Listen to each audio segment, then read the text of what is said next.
Hello and नमस्कार दोस्तों, क्या हाल है। उम्मीद करता हूँ सभी बढ़िया होंगे, स्वस्थ होंगे, मस्त होंगे। दोस्तों आज मैं एक ऐसे बुक की समरी आप लोगों के साथ शेयर करने वाला हूँ जिसको शायद ही किसी सफल इन्वेस्टर ने ना पढ़ा हो। ये बुक अपने आप में बहुत काबिले तारीफ है।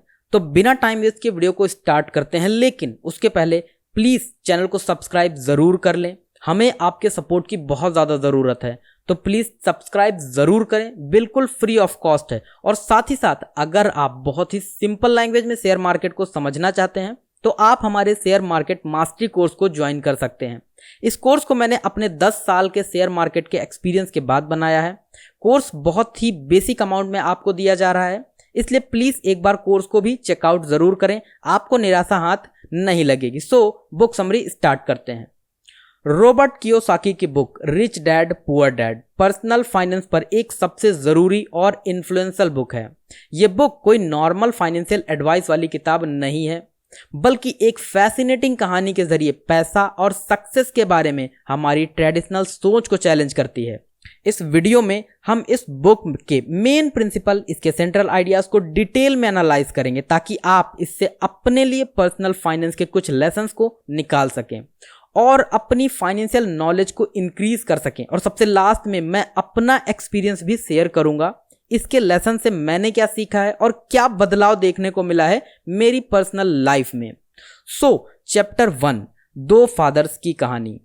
इंट्रोडक्शन। ये बुक रॉबर्ट कियोसाकी के दो अलग अलग फादर्स की स्टोरी से शुरू होती है। एक उनके रियल फादर थे जिनको पुअर डैड का नाम दिया गया है, और दूसरे उनके बेस्ट फ्रेंड के फादर थे जिनको रिच डैड कहा गया है। इन दो फादर्स की सोच बिल्कुल अलग थी और वो पैसे के बारे में दो अलग अलग फिलॉसफीज को रिप्रेजेंट करते थे। पुअर डैड कियोसाकी के बायोलॉजिकल यानी रियल फादर थे जो बहुत पढ़े लिखे थे, उनके पास पीएचडी की डिग्री थी और वो हवाई स्टेट में एजुकेशन डिपार्टमेंट के सुपरिटेंडेंट थे। उनका मानना था कि एकेडमिक सक्सेस, एक अच्छी सिक्योर जॉब और एक स्टेबल सैलरी से ही फाइनेंशियल सिक्योरिटी मिलती है। लेकिन अपनी हाई एजुकेशन और रेप्यूटेड पोजीशन के बावजूद वो जिंदगी भर फाइनेंशियल स्ट्रगल में रहे। इसके बिल्कुल उल्टा रिच डैड उनके फ्रेंड के फादर थे। वो एक स्मार्ट इन्वेस्टर और एंटरप्रेन्योर थे जिन्होंने अपनी फाइनेंशियल नॉलेज और बिजनेस स्किल से बहुत सारा पैसा कमाया। हैरानी की बात तो यह है कि रिच डैड ने फॉर्मल एजुकेशन भी पूरी नहीं की थी, मतलब शायद बेसिक एजुकेशन भी पूरी नहीं कर पाए थे। कियोसाकी ने लंबे समय तक रिच डैड की आइडेंटिटी सीक्रेट रखी, जिसकी वजह से यह डाउट पैदा हुआ कि क्या ऐसा कोई पर्सन सच में एग्जिस्ट करता था। लेकिन बाद में हवाई के होटल डेवलपर रिचर्ड किमी को कियोसाकी के मेंटोर के रूप में पहचाना गया, जिन्हें इस बुक में रिच डैड कहा गया है। चैप्टर 1 का जो फर्स्ट लेसन है, सोच का फर्क, नौकरी या बिजनेस।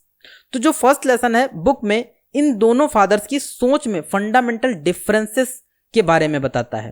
पुअर डैड कहते थे खूब मेहनत से पढ़ो ताकि तुम्हें एक अच्छी कंपनी में जॉब मिल सके, जबकि रिच डैड कहते थे खूब मेहनत से पढ़ो ताकि तुम एक अच्छी कंपनी खरीद सको। ये कॉन्ट्रास्ट बुक के मेन कॉन्फ्लिक्ट को सेट करता है, एक ट्रेडिशनल सिक्योर जॉब का रास्ता वर्सेस एक एडवेंचरस अनकन्वेंशनल रास्ता।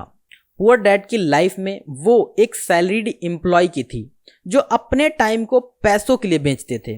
उनके लिए जॉब सिक्योरिटी सबसे ज्यादा जरूरी थी। इसका उल्टा रिच डैड ने एक अलग अप्रोच अपनाया था। उनका मानना था कि लोगों को पैसे के लिए काम नहीं करना चाहिए, बल्कि अपना पैसा ऐसी जगह लगाओ जहां से वो खुद तुम्हारे लिए काम करे। उन्होंने कियोसाकी को एजुकेशन के लिए काम करने के लिए मोटिवेट किया, ना कि सैलरी के लिए। उन्होंने जोर देकर कहा कि फाइनेंशियल नॉलेज और रिस्क लेना पैसा बनाने की कुंजी है। दी गई इस टेबल में आप पुअर डैड और रिच डैड की सोच में फर्क को देख सकते हैं, जो इस बुक का फाउंडेशन है। चैप्टर 2, फाइनेंशियल फ्रीडम की फाउंडेशन। चैप्टर 2 का फर्स्ट लेसन, लेसन 1, अमीर लोग पैसे के लिए काम नहीं करते। यह बुक का सबसे बड़ा लेसन है। अमीर लोग अपने पैसों को अपने लिए काम करवाते हैं, जबकि गरीब और मिडिल क्लास लोग पैसे के लिए काम करते हैं। कियोसाकी इस साइकिल को रैट रेस कहते हैं। लोग पैसे की कमी के डर से हार्डवर्क करते हैं और जब सैलरी मिलती है तो वो लालच में आकर इसे खर्च कर देते हैं। इस तरह वो अपनी रिस्पॉन्सिबिलिटीज और खर्चों को पूरा करने के लिए कंस्टेंटली काम करते रहते हैं और कभी भी फाइनेंशियली फ्री नहीं हो पाते हैं। इस साइकिल से बाहर निकलने का एक ही तरीका है कि अपनी माइंडसेट को चेंज किया जाए और इनकम प्रोड्यूसिंग एसेट्स को खरीदने पर फोकस किया जाए। चैप्टर 2 का सेकंड लेसन है एसेट्स और लायबिलिटीज का फर्क समझो। ये इस बुक का सबसे फेवरेट चैप्टर है मेरा और ये सबसे फेवरेट लर्निंग है मेरी, तो इसको आप थोड़ा ध्यानपूर्वक समझिएगा। ये बुक का सबसे फेमस और ऑफ्टन कंट्रोवर्शियल लेसन है। कियोसाकी ट्रेडिशनल अकाउंटिंग के प्रिंसिपल को चैलेंज करते हुए एसेट्स और लायबिलिटीज की अपनी डेफिनेशन देते हैं। वो कहते हैं एक एसेट वो है जो मेरी जेब में पैसा डालता है, जबकि एक लायबिलिटी वो है जो मेरी जेब से पैसा निकालता है। इसको समझने के लिए वो एक घर का एग्जाम्पल देते हैं। ट्रेडिशनल सोच कहती है कि घर एक एसेट है, लेकिन कियोसाकी के पॉइंट ऑफ व्यू से आपका पर्सनल घर एक लायबिलिटी है, क्योंकि उस पर आपको हर महीने मॉर्टगेज, टैक्स, इंश्योरेंस और मेंटेनेंस का पैसा खर्च करना पड़ता है। इसके उल्टा एक रेंटल प्रॉपर्टी एक एसेट है आपके लिए, क्योंकि उससे हर महीने आपके पास किराए के रूप में पैसा आता है जो खर्चों को कवर करता है और आपकी पॉकेट में पैसा डालता है। ये फाइनेंशियली लिटरेसी की फाउंडेशन है जो लोगों को ये सोचने पर मजबूर करती है कि वो एक्चुअली क्या बना रहे हैं, एसेट या सिर्फ खर्चे। तो ये जो टेबल मैं आपको दिखा रहा हूं, इसमें आप एसेट और लायबिलिटीज के बीच में फर्क समझ सकते हैं, क्लियर समझ सकते हैं। और यहाँ पे एक बात कही गई है कि घर खरीदना एक लायबिलिटी है, तो ऐसा बिल्कुल नहीं है। इस पर मैं अगले सैटरडे या संडे को वीडियो बनाऊंगा, तो प्लीज चैनल को सब्सक्राइब कर लीजिएगा। चैप्टर 2 का जो थर्ड लेसन है अपने बिजनेस पर ध्यान दो। कियोसाकी का मानना है कि सिर्फ हाई इनकम अर्न करना ही फाइनेंशियल सक्सेस की चाबी नहीं है। एक पर्सन को अपनी इनकम का यूज एक एसेट कॉलम बनाने पर फोकस करना चाहिए। इसका मतलब है कि अपनी अर्निंग का यूज उन चीजों में इन्वेस्ट करने के लिए करो जो पैसिव इनकम जनरेट करती हैं, जैसे कि रियल एस्टेट, स्टॉक्स और अपने बिजनेस का कंस्ट्रक्शन करना। बुक एंटरप्रेन्योरशिप की पावर को सपोर्ट करती है। ये आर्ग्यू करती है कि एक बिजनेस शुरू करना फाइनेंशियल फ्रीडम और पर्सनल सेटिस्फैक्शन दे सकता है, जो एक ट्रेडिशनल जॉब शायद ही कभी दे पाती है। पैसिव इनकम का कॉन्सेप्ट बुक का एक रिकरिंग थीम है। कियोसाकी बताते हैं कि फाइनेंशियल फ्रीडम की चाबी मतलब सोते वक्त भी पैसा कमाना है। चैप्टर 3 फाइनेंशियल स्मार्ट्स और माइंडसेट्स। चैप्टर 3 का फर्स्ट लेसन रैट रेस से बाहर निकलना। बुक में बताया गया है कि लोग रैट रेस में दो इमोशन, डर और लालच की वजह से फंसे रहते हैं। कियोसाकी के अकॉर्डिंग इस साइकिल से बाहर निकलने का एक ही तरीका है कि पर्सन अपनी माइंडसेट को चेंज करे और अपने फाइनेंशियल डिसीजंस के पीछे के इमोशनल रीजंस को समझे। कियोसाकी ने फाइनेंशियल सक्सेस के रास्ते में आने वाली 5 मेन रुकावटों की पहचान की है, और वो क्या है? डर, उदासी, आलस, बुरी आदतें और घमंड। तो ये थी 5 हैबिट्स जो हमें रोकती हैं रैट रेस से बाहर निकलने से। तो इन पे आप एनालिसिस जरूर करें। तो चैप्टर 3 के सेकंड लेसन में स्कूल वर्सेस रियल लाइफ की एजुकेशन पर फोकस किया गया है। Rich dad poor dad traditional school system की स्ट्रॉन्ग क्रिटिसिज्म करते हैं। कियोसाकी का आर्गुमेंट है कि स्कूल अच्छे छोटे एम्प्लॉय बनाने के लिए डिजाइन किए गए हैं, जो रिस्क से बचते हैं और रूल्स को फॉलो करते हैं, जिससे उन्हें पैसे के बारे में एसेंशियल नॉलेज नहीं मिल पाती है। पुअर डैड की हाई एजुकेशन उन्हें एक अच्छी जॉब देती है, लेकिन फाइनेंशियल नॉलेज की कमी के कारण वो हमेशा स्ट्रगल करते रहते हैं। इसके अपोजिट रिच डैड ने फाइनेंशियल एजुकेशन पर जोर दिया। ये एजुकेशन प्रैक्टिकल स्किल सिखाती है, जैसे कि फाइनेंशियल स्टेटमेंट्स को समझना, पैसे के मैनेजमेंट को समझना और करना, और अपने पैसे को अपने लिए काम करवाना। कियोसाकी कहते हैं जहां फॉर्मल एजुकेशन तुम्हें जीने के लिए नौकरी देगी, वहीं सेल्फ एजुकेशन तुम्हें अमीर बनाएगी। चैप्टर 3 का थर्ड लेसन जो है वो है रिस्क लेना और डर पर काबू पाना। बुक रिस्क के कॉन्सेप्ट को भी फिर से डिफाइन करती है। ट्रेडिशनल नॉलेज कहती है कि इन्वेस्टमेंट रिस्की है, लेकिन कियोसाकी का आर्गुमेंट है कि असली रिस्क इन्वेस्टमेंट में नहीं बल्कि फाइनेंशियल नॉलेज की कमी में है। वो कहते हैं रिस्क वो है जब आप नहीं जानते कि आप क्या कर रहे हैं। बुक सोच समझकर रिस्क लेने और फेलियर को सीखने की अपॉर्चुनिटी के रूप में देखने के लिए इनकरेज करती है। कियोसाकी बताते हैं कि अमीर लोग हारने से नहीं डरते, जबकि हारने वाले लोग हमेशा डरते ही रहते हैं। Chapter 4 cash flow quadrant. Chapter 4 का जो फर्स्ट लेसन है, एक नया तरीका।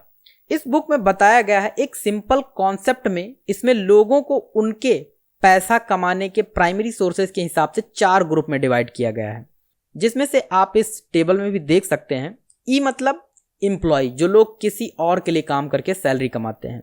एस मतलब सेल्फ एम्प्लॉयड, जो लोग अपने लिए काम करके पैसा कमाते हैं। बी मतलब बिजनेस ओनर, जिनके पास एक सिस्टम है जो उनके लिए काम करता है। आई मतलब इन्वेस्टर, जिनके पास पैसा है जो उनके लिए और पैसा बनाता है।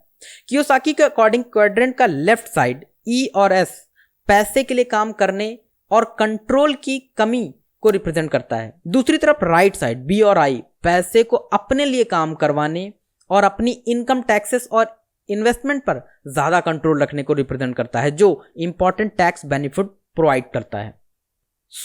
हम चैप्टर 5 की तरफ बढ़ते हैं, जो कि लास्ट चैप्टर है इसका, लास्टिंग इंपैक्ट और कंक्लूजन। चैप्टर 5 का फर्स्ट लेसन है एक लीगेसी जो लास्ट करती है। Rich dad poor dad book ने एक लास्टिंग लीगेसी छोड़ी है। इसने फाइनेंशियल लिटरेसी, पैसिव इनकम और एसेट वर्सेस लायबिलिटी जैसे कॉन्सेप्ट को आम लोगों के बीच पॉपुलर बनाया है। बुक ने मिलियंस ऑफ लोगों की सोच बदल दी है। इसका सबसे बड़ा इंपैक्ट इस फैक्ट में छुपा है कि ये एक गेटवे बुक के रूप में काम करती है, जो रीडर्स को आगे की फाइनेंशियल एजुकेशन पाने के लिए इंस्पायर करती है। एंड में रिच डैड पुअर डैड एक हाउ टू गाइड बुक नहीं है, बल्कि एक माइंडसेट बदलो बुक वाली बुक है। इसकी सबसे बड़ी वैल्यू इसकी स्टोरी में है, जो आसान तरीके से मुश्किल आइडियाज समझती है। अगर आप इस बुक को पढ़ना चाहते हैं, इस बुक का लिंक आपको डिस्क्रिप्शन बॉक्स में मिल जाएगा, आप परचेज कर सकते हैं। हालांकि ये एक ऐसी बुक है जो आपको अपने पैसे के साथ रिलेशनशिप को दोबारा देखने और अपनी फाइनेंशियल लाइफ का कंट्रोल लेने के लिए इंस्पायर करती है। इस बुक से मैंने क्या सीखा है और मेरे क्या थॉट्स हैं, और आप कैसे इस बुक के लेसन्स को अपनी डेली लाइफ में उतार सकते हैं, उस पर बात कर लेते हैं। देखिए, इस बुक में एजुकेशन को थोड़ा क्रिटिसाइज किया गया, जो मैं सही नहीं मानता हूं। मेरा मानना है कि आप अपनी एजुकेशन को पहले जरूर कंप्लीट करें। बेशक पैसा कमाने के लिए हाईली एजुकेटेड होने की जरूरत नहीं है, लेकिन अगर आप एजुकेटेड हैं और आप बिजनेस में फेल होते हैं तो आपकी एजुकेशन आपको आगे ले जाने में हेल्प करेगी। सो एजुकेशन पर जरूर फोकस करें। दूसरा, इसमें जॉब को बहुत बुरा कहा गया है, पर ऐसा बिल्कुल नहीं है। अगर आप जॉब कर रहे हैं तो भी आप अपनी लायबिलिटीज को कम करके, एसेट को बढ़ा करके अपनी फाइनेंशियल फ्रीडम को अचीव कर सकते हैं। क्योंकि प्रॉब्लम जॉब नहीं है, बल्कि अपनी फाइनेंशियल नॉलेज को इंक्रीज ना करना प्रॉब्लम है। सिंपल सी बात है, हर कोई बिजनेस नहीं कर सकता है, पर फाइनेंशियल फ्रीडम हर कोई अचीव कर सकता है अगर वो स्मार्ट स्ट्रेटजी अपनाता है अपनी इंटायर लाइफ में। तो तीसरा, इसमें रिस्क को बहुत अच्छा बताया गया है, लेकिन रिस्क हमेशा अपने साथ एंजाइटी और स्ट्रेस को लेकर आता है, इसलिए रिस्क उतना ही लें जितनी आपकी कैपेसिटी है। अब अगर हम बात करें इस बुक की प्रॉस की, तो इस बुक की सबसे अच्छी बातें यही है कि ये बुक आपको लायबिलिटीज और एसेट्स के बीच बहुत क्लियर डिफरेंस सिखाती है और हमें मोटिवेट करती है कि हमारा फोकस लायबिलिटीज पर ना होकर एसेट पर होना चाहिए। डर और लालच के बीच क्लियर डिफरेंस सिखाती है। अगर लोग अपने इन प्रॉब्लम्स को खत्म कर दें तो वो बहुत जल्दी ग्रो कर सकते हैं। तो ये तो थी रॉबर्ट कियोसाकी की book rich dad poor dad की शॉर्ट समरी। अगर आप वॉरेन बफेट के गुरु के द्वारा लिखी गई बुक इंटेलिजेंट इन्वेस्टर की बुक समरी को समझना चाहते हैं तो ऊपर आई बटन पर आपको उस वीडियो का लिंक मिल जाएगा। और अगर आप शेयर मार्केट को बहुत ही सरल लैंग्वेज में सीखना चाहते हैं तो आप हमारा शेयर मार्केट मास्टर कोर्स भी जरूर ज्वाइन कर सकते हैं। वीडियो अगर आपको पसंद आई है तो प्लीज प्लीज प्लीज वीडियो को लाइक करने में कंजूसी बिल्कुल ना करें। अगर आप शेयर मार्केट की बड़ी खबरों के साथ अवेयर रहना चाहते हैं तो आप हमारे चैनल को सब्सक्राइब कर सकते हैं। मैं हर रोज शेयर मार्केट से जुड़ी खबरों की डिटेल वीडियोस इस पर अपलोड करता रहता हूं। मिलता हूं अगली वीडियो में, तब तक के लिए ख्याल रखें अपना। धन्यवाद।